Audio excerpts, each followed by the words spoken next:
Promis, juré, je ne me marierai jamais. Le rappeur 50 Cent a dit qu'il ne se mariera jamais, même pas dans un rêve, parce que les femmes ne sont jamais avec vous à 100%.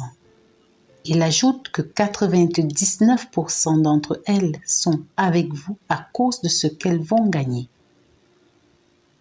Très drôle. Je suis une jeune fille de 18 ans et je ne me marierai jamais, même pas dans un rêve, parce que les hommes ne sont jamais avec vous à 100%. 99% d'entre eux sont avec vous à cause de la valeur sociale et de la facilité dans les tâches ménagères que vous leur apportez. Et puis j'ai constaté qu'une femme réalise plus de choses quand elle est célibataire. La vie m'a donné des leçons à travers les histoires de ma grand-mère et de ma mère. Pour ma grand-mère, elle décède à 26 ans suite aux complications liées à l'accouchement de ma mère. Mais à cet âge, elle avait déjà réussi, grâce à ses fonds propres, à se construire un beau patrimoine immobilier. Malheureusement pour elle, elle était tombée amoureuse d'un homme marié qui tenait à garder leur relation secrète. Orpheline de mère, ma mère a donc grandi sans son père à ses côtés, parlant très peu avec lui. Elle s'est donc faite sans lui. Ce n'est pas de lui non plus qu'elle tient les valeurs de foi, d'amour pour les autres, d'intégrité et de discipline qu'on lui reconnaît. C'est à l'université que mes parents se rencontrent. Ils vont vivre 2 années de bonheur sans faille jusqu'à ma naissance. Mes parents se séparent quand j'ai 4 ans. Pendant plus d'une dizaine d'années, c'est à peine si mon père se souvenait avoir une fille.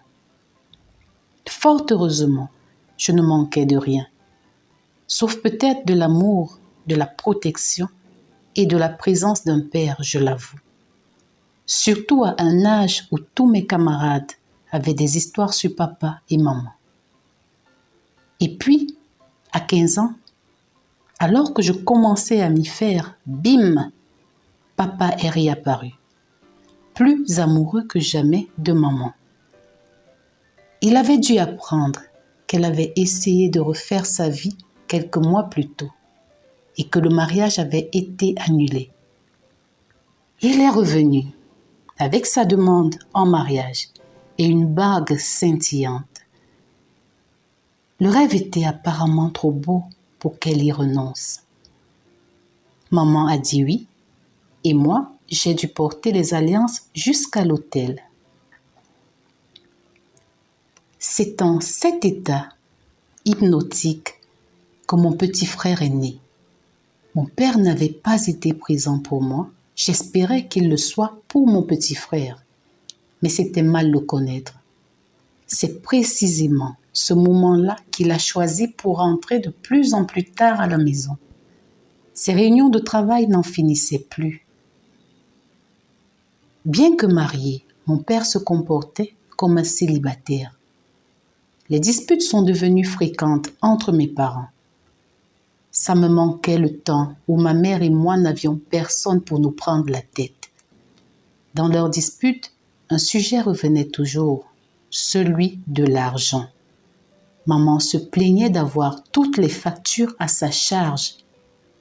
Et un soir, prétextant un ras-le-bol, mon père a pris ses affaires et il est parti.